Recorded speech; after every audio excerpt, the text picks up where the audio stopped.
and good evening. Today is Tuesday, June 29th, 2021. I'm your host, Evan George, and welcome to Bostopian Nightly News, where I give you the rundown of the day's events. However, we are still in special edition mode with the upcoming Boston City Council.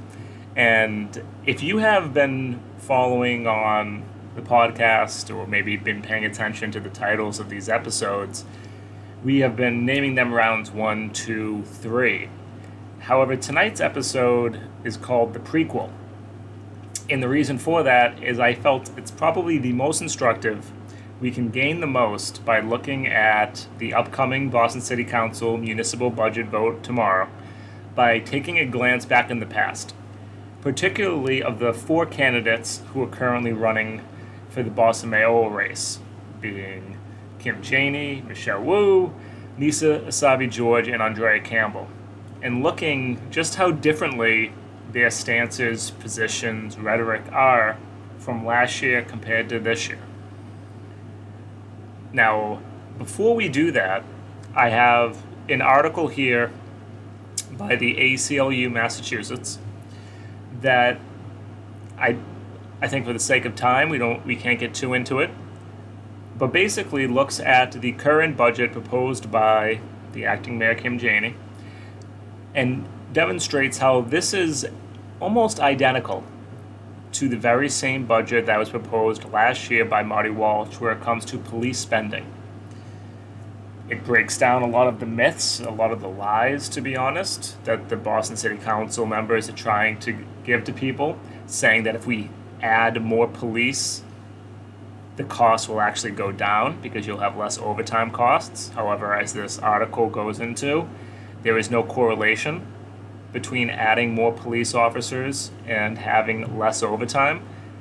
In fact, reading here, historical budget data show that there has been no correlation between a larger police force and lower police overtime spending over the past decade. Some years, when the force grew, saw higher OT expenditures, such as in 2014, 2020, and in some other years, when the force shrank, they saw lower OT costs. Examples being 2016, 2018. So there is zero correlation, if you look at the data, that shows adding more police officers will reduce overtime, overall, the budget. However, what it will do is add more police officers and will give even more of our services, even more of our resources towards adding the scope of the police, which every social scientist who has studied crime for the past 70 years has reached the same conclusion, which is that if you want to reduce crime in your neighborhood, you need to put funding into alleviating poverty being the number one cause.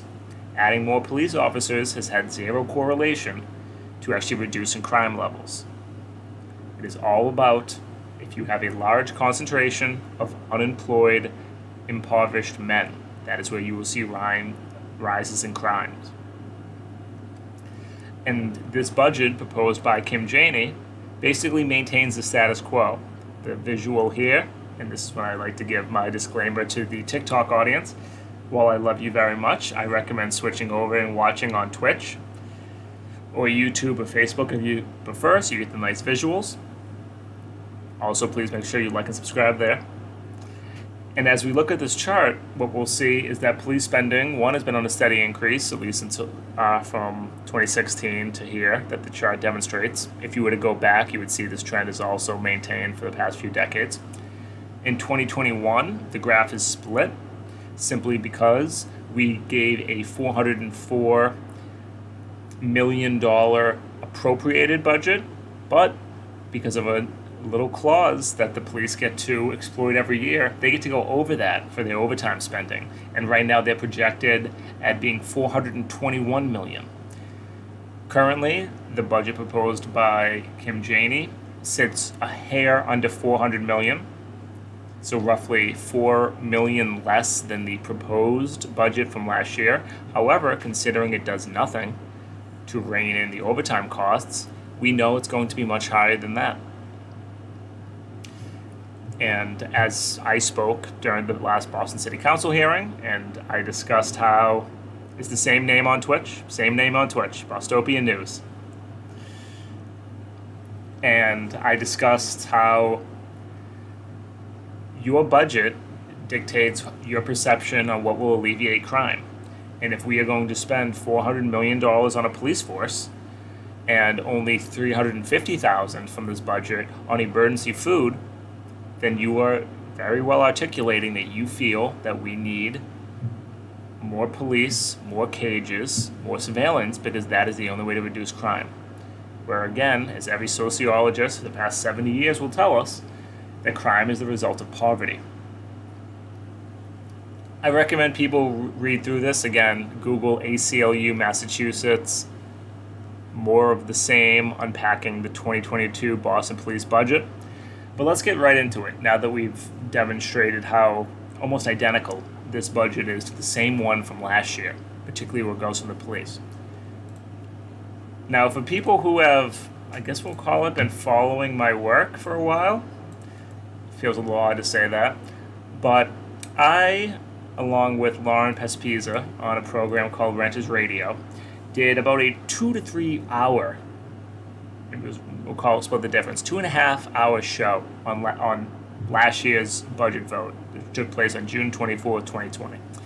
And we broke down the motivations, the speeches by each counselor. And I highly recommend, if you haven't listened to that, I guess tooting my own horn, to look up Renters Radio, find that episode, and give it a listen. And I particularly spent a lot of time talking through Kenzie Bach, Lydia Edwards, and Liz Brereton, because they were the 3 swing votes, which could have made a massive difference last year. They decided to go with the conservative majority, and they ended up passing Marty Walsh's police-friendly bill. And here we are. Now, I'm going to play for you starting with Kim Janey, because again, she is now acting mayor, and the budget that she has proposed, particularly where it comes to the Boston Police, is nearly identical to the one that Marty Walsh gave. However, let's listen to Kim Janey 1 year ago today. Budget process. I know this is her first budget as a counselor and certainly as the chair of Ways and Means, and you've shown tremendous leadership, and I'm proud to be able to work with you as well as all of my colleagues on the council. I want to thank the mayor and his entire administration, especially Chiefs Barrow, Smith, Cook, Osgood, and Dillon, and their teams for participating in this process and for their collaboration. Ooh, called out Barrow. My 2.5 years on this body. I want to thank my colleagues. I want to thank each of you for your commitment to a thorough and comprehensive review of the FY21 budget. I think we've had at least 28 hearings, a number of working sessions, including listening sessions that were dedicated to the public. I want to extend my deepest gratitude to the residents, to the advocacy groups, to the community organizations for their engagement in this process. Thank you for your thoughtful questions, for taking the process very seriously, and for offering thoughtful solutions to the many challenges that we face here in our city. All right, come on. I want to thank Central staff, everyone on Central staff, especially Michelle, Shane, Cora, Candace, Carrie, Lady, the entire Just team fast for forwarding all of their a little work bit. helping us navigate this budget process, especially during remote work. None of this has been easy. And of course, I have to thank my own team, and I especially want to shout out my Chief of Staff, Samuel Hurtado, and my Policy Director, Michaela Parkin. Never before in my life has there been an opportunity to create transformative change the way we can do so now. Change that begins to dismantle a system of structural racism and white supremacy on which so many of the policies in our city, our Commonwealth, and country are built upon. This is only my 3rd budget process as a counselor, as a District 7 city councilor, and my first one as president of this body. So I feel a tremendous responsibility, and nothing about this is easy. This moment before us will set the tone for generations to come. It will set the tone for how our city does business, how we address structural racism, and address our discriminatory policies, how we invest in our communities and in our people. We have the opportunity before us to lift up those who historically have been left behind. For the last several weeks, I've been inspired by countless advocacy and protests by residents and organizations in support of Black lives. I'm incredibly honored to be able to do this work in partnership with all of you, with the advocates, with the residents, with the constituents in our community. To anyone who's watching, thank you for joining this movement, for applying pressure, for weighing in, for adding your voice to this process. We need you in this fight for true liberation for Black and brown lives. Okay, I just want to summarize some key points. We need you in this liberation for Black and brown lives. Never before have we had this opportunity. Dismantling structural racism, setting the tone for the future, dictating how we invest in our community. We need to listen to all these phrases. And then keep in mind that she has submitted a nearly identical police budget 1 year later when she had the power. Lots has been said about the budget, whether or not the budget's good, whether it goes far enough. I'll say this, in my 2.5 years, it is the best budget that I've seen on the council. There are a number of important investments, you've heard many of them, ranging from education to immigrant advancement to housing to recovery. They're all important to me. As a district councilor, I fought hard for many of the investments that we see in this budget. I'm especially pleased to see substantial investment in housing, especially given our housing crisis, particularly in my district. I'm grateful for the 18 million of new housing, especially investment that will create ownership opportunities so more residents can own their own homes. There are important investments in education that will help teachers and students in the classroom. There are investments in my district in terms of education, like at Madison Park. We've all been fighting for Madison, particularly me and some of my sisters in service on the council. I'm very pleased to see the capital investments, particularly in my district. There are a number of investments. We can look at the Dudley Library. We can look at the complete streets. We can look at the investment in our parks. And so it's really good to see this movement and this investment on these projects. I'm excited to see everything that is happening around Nubian Square in terms of investment there. And there are other areas where we are funding supports for recovery and what is happening on Mass and Cass, even though that's not District 7, that is an important work. And so while there are several items that I'm really pleased about in this budget, I cannot stress enough that today's vote and what we do now does not happen in a vacuum. It's important that we keep all of the lessons that we've learned over the last few months, and quite frankly, over the last few years and decades, as we make this very important decision. We must recognize how difficult the last few months have been, particularly for us on the heels of our surge with COVID-19, knowing that these cases, as well as the deaths, have impacted the Black community in Boston disproportionately. COVID has exacerbated existing inequities, exposing for some what many of us already knew. The playing field is not level, and it never has been. We continuously see Black lives disrespected and devalued over and over and over again. So when the murder of George Floyd played out on national television, a callous and casual murder by a police officer who had his hand in pocket and his knee on neck for 8 minutes and 46 seconds, we wonder what took everybody so long to see what we had been experiencing for centuries. Okay. Again, I'm going to keep repeating the phrases she's using, and I want you to always remember that 1 year later, when actually given the power to do something, she decided to pass what is an almost nearly identical Boston police budget. Her phrases: have we learned the lessons? How difficult the last few years have been. People have learned what we knew for centuries: the playing field is not level, that Black lives are devalued and disrespected. Unless I missed something, all of those things are still true 1 year ago and they're still true today. And yet when given the power to do something, can't stress it enough, she is deciding to pass a nearly identical Boston police budget. It is the easiest thing in the world to dictate what you feel another office should do, one above you. Every elected politician points to either the person across from them or the person above them and tries to put the blame there.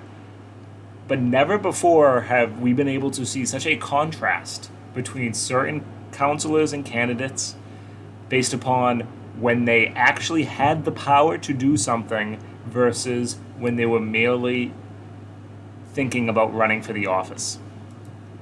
The collective grief around George Floyd's murder, or for Breonna Taylor, who was murdered in her sleep in her own home,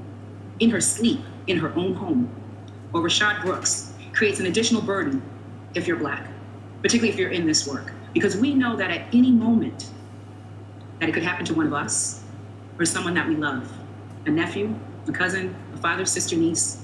So here we are in this moment in our movement, and we have a real opportunity to do something different, to act boldly, unapologetically, promoting and protecting Black lives.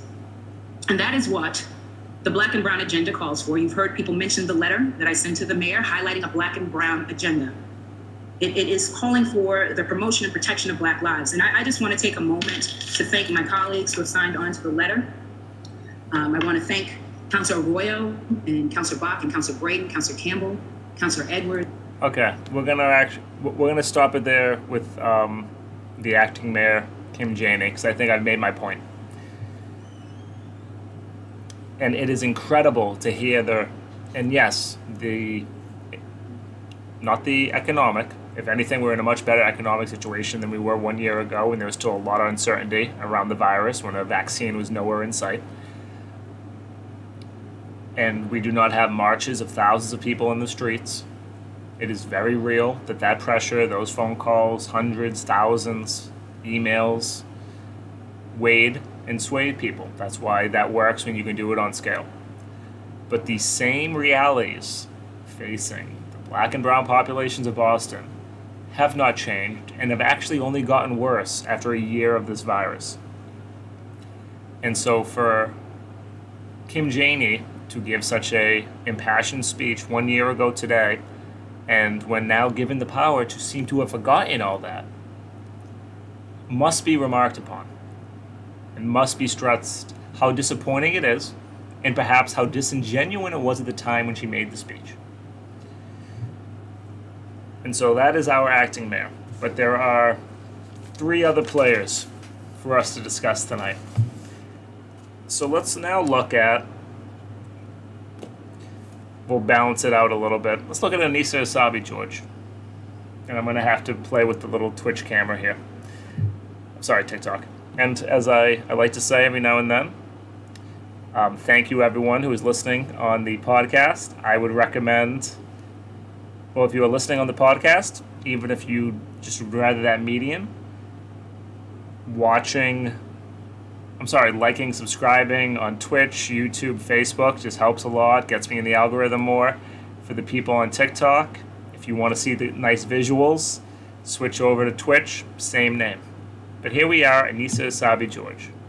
President, first I'd like to thank Michelle Shane for the budget review process is the most important function of my role in public office and has been for me a priority since I took office in 2016. We know this process is one of our most critical responsibilities, and it is why I commit to be an active participant. My vote today reflects the fact that our spending priorities directly impact our ability to get resources and services out to our residents, which are critical, especially during this pandemic. My vote today does not mean, however, that this is a perfect budget. This is a foundation for the real work that happens after the budget process to build lasting change as we face both a public health crisis and systemic racism. It's an acknowledgement that we have achieved meaningful progress to invest in racial equity, mental health, ending homelessness, and programming to recover from the COVID-19 pandemic. This budget, as resubmitted, and what we have before us today, increases funding for food access, language access, trauma response, youth programming, and the implementation of 8 strategies outlined in Boston's Declaration of Racism as Public Health Crisis. I'm especially encouraged by these investments and those toward mental health and homelessness, which have been priorities of mine for the past more than 4 years as chair of the former Committee on Homelessness, Mental Health, and Recovery. The additional $2 million of investments towards the Boston Emergency Services Team, or BEST, will support our residents in crisis and in need of a mental health response, not a police response. Since joining this body, I have continued to advocate for and work toward an increased investment. In 2016, we had only 2 grant-funded positions, and then we added a few to the operating budget. Now we have an investment in a way that creates a robust program to serve our residents. This program not only enhances the safety of those struggling with mental illness, but it also places mental health professionals on the scene first, charting a path to treatment instead of jail. Given the surge for mental health services caused by the COVID-19 pandemic, we need this investment today, and I hope we move quickly to realize what this significant investment means for our most at-risk residents. Okay, just pausing Anissa there. So Anissa is one of the most conservative members of the Boston City Council. She is if not in the top 2 of the most conservative members running for mayor. And this preamble she is giving now is all in support of a yes vote on the budget, of her pushing back on the narrative that we need to reduce police spending, pushing back on the narrative that money would be better used into community services, employment opportunities, education, infrastructure, housing, healthcare. However, as things stand now 1 year later, she's much more likely to vote no on the budget. And the reason for that is nothing to do with her now deciding that, oh, we need to reallocate resources for the police. She very much supports the matters in the new budget, which talk about increasing the numbers of police, but purely a political move to try to damage Kim Janey in the hopes that, should it fail, that the acting mayor will be seen as a poor leader who couldn't get the budget through. And so while this speech is, again, let's see if she juices it up, has a little bit more flavor to it, is one to defend the status quo, her vote 1 year later, switching from a yes to what could be a no tomorrow, is very much just pure political maneuvering and nothing more.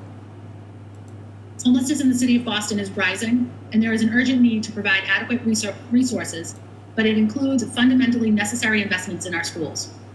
In order to set up our children for success and resolve systemic failures in our school system, the social, emotional, behavioral, mental, and physical well-being of our children must be a priority.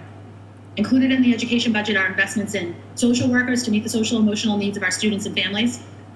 It means we can continue to hire nurses in order to fully achieve the obligations of having a full-time nurse in all of our schools.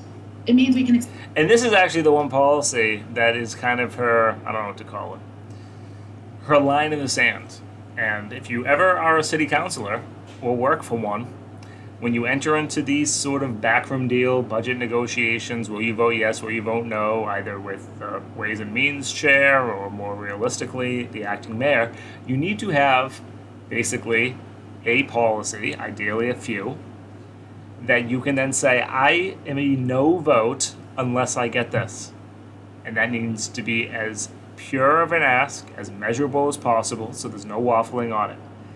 For Anissa, what she's calling out for Kim Janey is a policy that I very much support, which is to have a mental health worker, a social worker, in every Boston public school, similar to how we have a nurse in every Boston public school. Even though I think that actually might not be a completely accurate statement, but that's at least the goal. And so that is her dividing line, and she's saying it here. So this is the only consistent. She might be swinging on everything else in pure political maneuvering. She's consistent with this messaging. Expand access to arts, music, science, physical education, and health in grades K to 6. It means we can expand access to menstrual products in our schools, that we can increase special education teachers and paraprofessionals in our classrooms. It means we add family liaisons to our schools. It means that we increase funds to support students with autism. Skipping ahead a little bit. We need more mental health professionals and improved trauma response. However, I'm also aware that there are many who can't wait for another revision. Our families experiencing homelessness cannot wait. Our families in need of food access throughout this pandemic and beyond cannot wait. Our seniors in need of services cannot wait. And our small businesses cannot wait. The fight for change does not end with today's budget vote. For me, this is where the rest of the work needs to start, and how I have designed my work on the council since joining this body. We begin anew today, and we each have a roadmap now laid out before us on what remains undone. Let's leave it there. The roadmap today is only the beginning. These are the similar tones given by Lydia Edwards, Kenzie Bach, Liz Breeden in later speeches. And yet, again, nothing changed. The budget proposed basically has an identical formula and an identical allocation of resources as we did this year. And they will always promise this is but the floor, the path is before us, we are going to build on, this is where the real work begins. And they repeat those phrases year after year after year, while the only thing that changes is that the people's lives get worse and a small group of people get very, very rich. So that's Anissa. We'll see what she does tomorrow. She was a much stronger no towards the end of last week than I feel she is today. I think unless it has that provision that she made a very clear line in the sand for, that she will be a no vote, and because there is no one who's going to mistake her as being a defund the police, burn it all down candidate. Again, she's one of the most conservative. And so she doesn't have to worry about that. She can vote no and try to pick up some points. A new poll was just released. It probably may have been beneficial to go into it earlier. That has Michelle Wu at the top, around 23%, Kim Janey at 21%. Anissa Sabi-George has slipped into a mid-tier at about 14%, followed by Andrea at 10%. The Johns aren't really worth mentioning. But let's take a peek now at Andrea, because she actually might be. Actually, no. Let's go with Michelle Wu, because Andrea, I think, is actually the most consistent on this. So, as everyone knows, or I don't know, maybe you don't, I have donated to Michelle's campaign. I have publicly endorsed her. I think she is by far the most and the only, I don't like the phrase, but progressive candidate in the race for a number of different policy issues. And she comes out very strong here as a no vote against this budget. However, on the lead up to this year's budget, she has been more or less absent. She did not speak on last Wednesday. She spoke very briefly and sounded a little optimistic, very supportive of Kim Janey's proposed budget, or at least in terms of how the budget was crafted, praised the communication. And then she did not speak on Monday's hearing. And I don't think there was a hearing today, but in my mind, Michelle and her team are weighing the political considerations about whether to vote yes, to vote no. I think she is just lowering expectations of another vote, no vote, and will vote yes. The reason, I think, is she is worried that in a heads-up match between her and Kim Janey, or her versus who undoubtedly will be a more conservative candidate, she doesn't want the talking point that she was willing to vote against the budget to fire all the municipal employees, to put our cities into chaos, because she's a member of the loony, defund the police, abolitionist, Black Lives Matter, Antifa crowd. I think she wants to avoid that talking point, and so for, again, maybe similar to Anissa, in a pure political move, will vote to pass the budget, simply because, again, she does not want that talking point. As things continue, it looks like she will make it out of the prelims if the polls stay the same. But let's listen to a different Michelle from 1 year ago, who had very much massive exemptions, who had many qualms with what is very closely to an identical budget that she now is leaning towards, in my estimation, supporting for this year. Prosperity and opportunity across all of our neighborhoods. This council has taken legislative steps and has voted time and again on non-binding resolutions that express our support for equity and justice. Yet passing this budget is a message to those calling for equity, justice, relief in our streets, those who have reached out to us by the tens of thousands, and especially those who aren't connected enough to reach out to their city councilors. It's a message that they should be satisfied with incremental change, and yes, crumbs. I refuse to be complicit in the inertia of delaying structural change as too expensive, too scary, not quite the right timing. My gut check often, as I'm thinking through policy and data and different perspectives, is what would I do if this was applying to my own kids? That fierceness that every mom and parent feels, guardian, caretaker feels when it comes to protecting their own. Would I be happy with the path set forward by this budget, with the change, the scale of change represented by this budget when it comes to the future for my kids? I say when we deny ourselves the chance to act, we pass on another share of that burden to the next generation, to all of our kids. So most of all, we must be honest with our constituents and ourselves. We will not solve all the city's challenges by June 30th. We won't end systemic racism this next fiscal year, but no one is asking us to.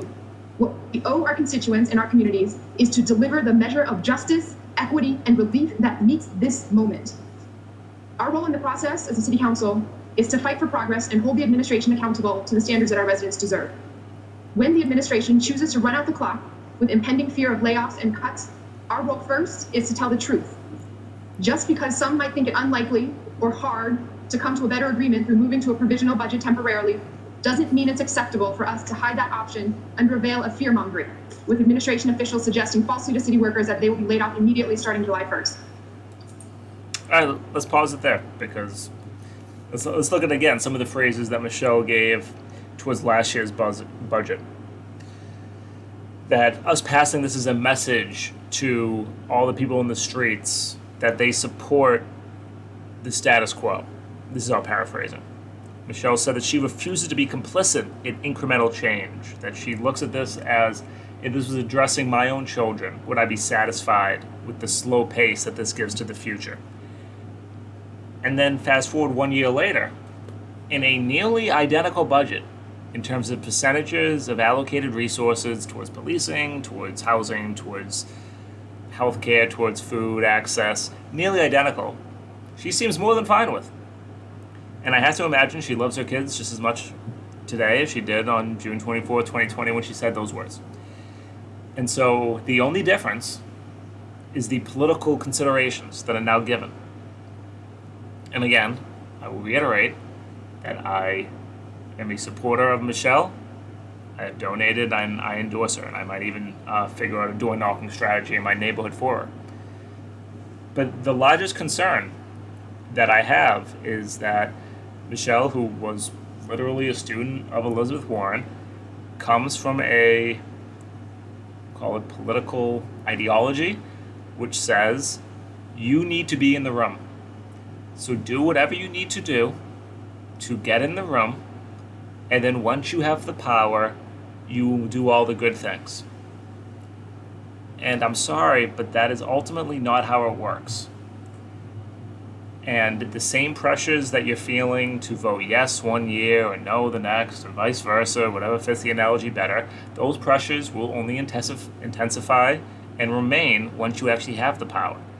And you will be pulled further and further to the right, further and further to the interests of capital. And so the idea that you can maneuver your way towards bringing about policies that actually help the poor, help everyday people, it just doesn't happen. And it is much more likely, or it is a much better strategy, to just have very strong convictions, to believe in what you're saying, and to be consistent with it. And the difference between Michelle's voting no on the budget last year and voting, or at least leaning towards, she hasn't voted yet, I don't want to bash her too hard for something she hasn't done yet, but certainly looking like she's voting yes on, again, a nearly identical budget, and the only difference being the political considerations that she's giving in the mayoral race. It is incredibly disappointing. Let's listen some more. I, for one, am expecting no shortcut, but the roadmap that our residents deserve. And to be clear, that residents and organizers in our communities have been offering up for decades and generations. At the end of the day, the budget is not just about numbers and relative percentages. By tweaking numbers and seeing some sides go up in different places, but with no plans for how these changes will deliver impact, we are asking our residents, including city workers and their families, to once again wait for justice, equity, and relief. So I respectfully disagree that it's not worth pursuing more in this moment. Boston deserves a budget that matches our values and needs, and we deserve a budget process that values our advocacy. I'll be voting no today. Thank you. Okay, and again, it's the same budget, more or less. It's almost identical, more or less. I have to imagine the people still deserve it. They did June 24, 2020. I have to imagine the people still deserve a good budget this year. I had to imagine Michelle would agree with that. And the only difference is the political considerations. And I'm sorry, that's not good enough, and that's something that deserves to be criticized and called out, especially by people on the left, maybe especially by people who support her. And yes, very much Charlie Baker vibes. Because that is ultimately just how it works. If you are willing to say what needs to be said in certain situations, and you have the idea of, oh, no, we'll do it later. Like, let's just do what we have to do now, and then a year from now, X will happen. Or 2 years from now, I'll have Y position. I'm sorry, but the actual terrain gets worse every year. Things have only become more austere year after year after year. the willingness of the people to fight diminishes year after year as we become more atomized and alienated from one another. And ultimately, all you will have in your rear is the interests of property owners, of capital, of foreign investment, of hedge funds, of large developers, and it'll just be easier to agree than it is to fight. And that fight gets harder every year. You think, well, we'll lose the battle now to win the war later. That's just not how it works. And it's just political maneuvering, which ultimately only serves the people who go with you. You gotta be consistent, morally consistent, ethically consistent. But let's now listen to someone who I think is. And again, I am supporting Michelle over Andrea because I follow policies. And I look at, and I mean, again, Andrea's not perfect. I'm not saying she's more moral. I don't do moralism. No one can look in the heart of any of these people. You just can't. You don't know what people are thinking or feeling or what their true strategies are. That's not how it works. You look at their coalitions. You look at their pathway to power. You look at the policies they're going to promote. And Michelle's policies are better than Andrea's on a number of different factors. But Andrea has some consistency. Now, let's listen a little bit, and then I'll weigh more in that why her consistency is also politically favorable to her, so that might make it easier, right? But she's at least being consistent here. Thank you to the administration, thank you to the budget office, and of course, thank you to my team. Over the last few weeks and days, I have reviewed thousands of emails, called back and intently listened to residents, constituents, city employees, advocates, colleagues, and other stakeholders' concerns with respect to our FY21 budget. On the one hand, residents are demanding systemic change, including a reduction in the police budget to reinvest that money in youth jobs, housing, healthcare, education, and community programs. On the other hand, city employees are in fear of losing their jobs or worried that not approving this budget would further separate and divide our city. Officers are worried about how they will respond to incidents of violence, including homicides, with one occurring in my district just yesterday. And I will just add again, for the TikTok people, I love you. I would recommend switching to Twitch just so you can see what I'm seeing. And also, if you have not yet, please like and subscribe on Twitch, YouTube, all the things. Community-based organizations are worried about their bottom line and ability to provide services. The truth of the matter is all these perspectives are valid. However, the implication that rejecting the budget would be the council's failure to deliver on proving or providing essential funding for our departments and programs is ridiculous. When it is the mayor's budget that is unsatisfactory and doesn't go far enough to respond to the desperate needs of our communities. We need a budget that residents in every single neighborhood in the city of Boston feel is working for them, where their needs and best interests are seen and responded to. With respect to this budget, I've heard from too many constituents, including some city employees, we'll take what we can get. Communities of color have been taking what they can get out of this process year after year. In 2017, when I worked with the mayor to establish a youth development fund, and I asked for it to start at $1 million, we got only $250,000, I along with the youth organizations that were pushing for that fund. And we said, we'll take what we can get. But over the last few months, we've seen a public health crisis that has absolutely devastated communities of color, revealed the long-standing health inequities, economic inequities, educational inequities that disproportionately hurt communities of color. And we've seen a national movement to support Black lives and invest in communities of color. It's not good enough for us to take what we can get out of our budget. I know we are still in the midst of a public health crisis that is hurting our economy and making a lot of decisions about the future uncertain. But how many times in our history have we told people of color to wait for another time or another moment? As a native Bostonian, a Boston Public Schools graduate, a city councilor representing a district that is predominantly a district of color, and by certain metrics, one of the poorest in the city of Boston, and as a Black woman, I have been consistent in naming the reality we all should be concerned about. Long before COVID-19 and the murder of George Floyd, Boston was found to be one of the most unequal cities in this country. All right, just going to pause there to give a little briefing. Because again, and I think she used the word there, she is consistent. From June 24th, 2020, when she gave this speech, to last week, even though she did start to soften it throughout the week, her strong no stance. So maybe that was me misinterpreting what budget she was referring to. However, it is also politically strategic of her to maintain the same stance. I mean, I'm giving points for consistency. I think she looks the best out of the four. But it is strategic of her to vote no on the budget because her largest obstacle to her pathway to victory is Kim Janey. moment Kim Janey endorsed, Andrea had the difficulty of defining herself in the race. I keep saying it, but ultimately her first path was that it's between Marty Walsh, Michelle Wu, and me. I have the same leftish policies as Michelle. I have the same criticism of Marty Walsh, except I'm actually from here and she isn't. That was her lane. That probably could have worked.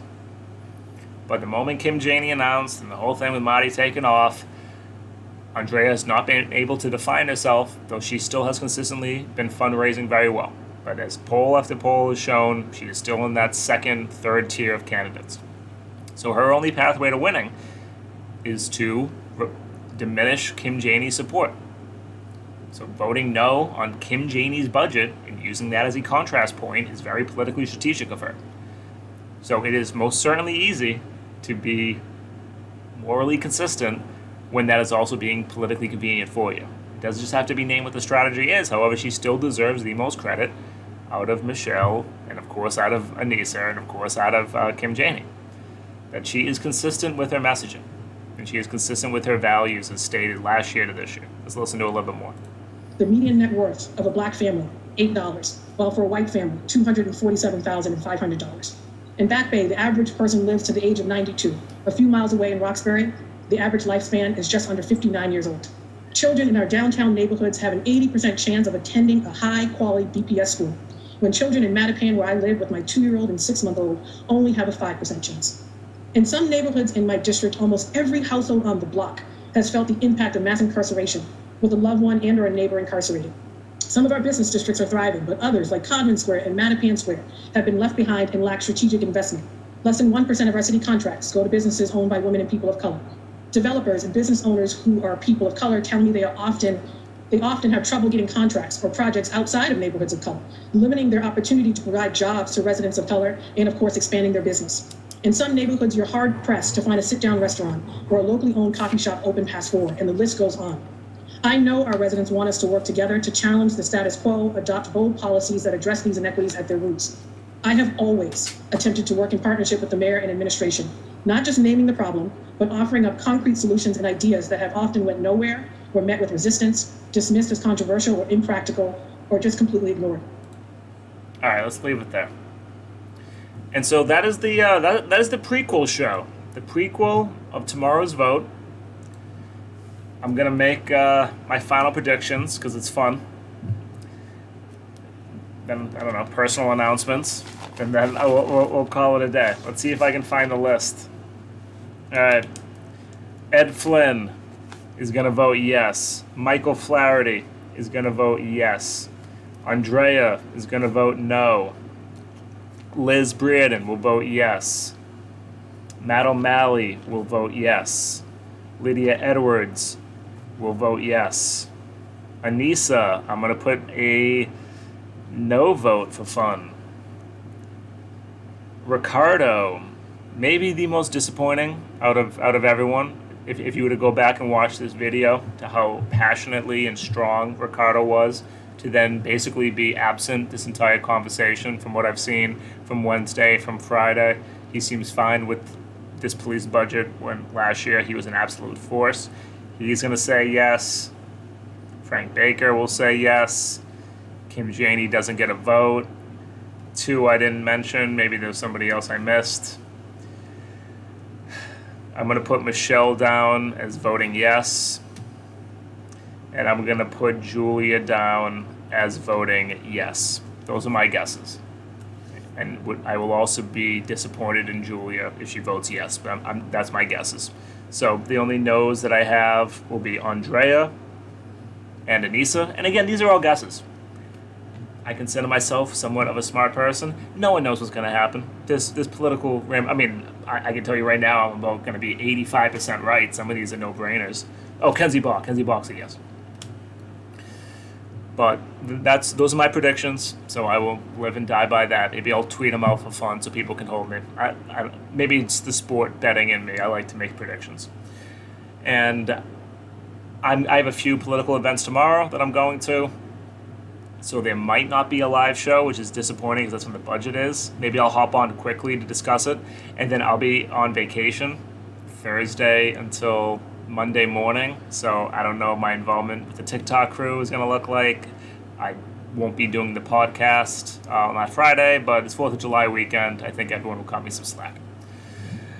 So with that, I'm going to say goodbye to the Twitch, YouTube, Facebook crowd. I missed one of them. Good night.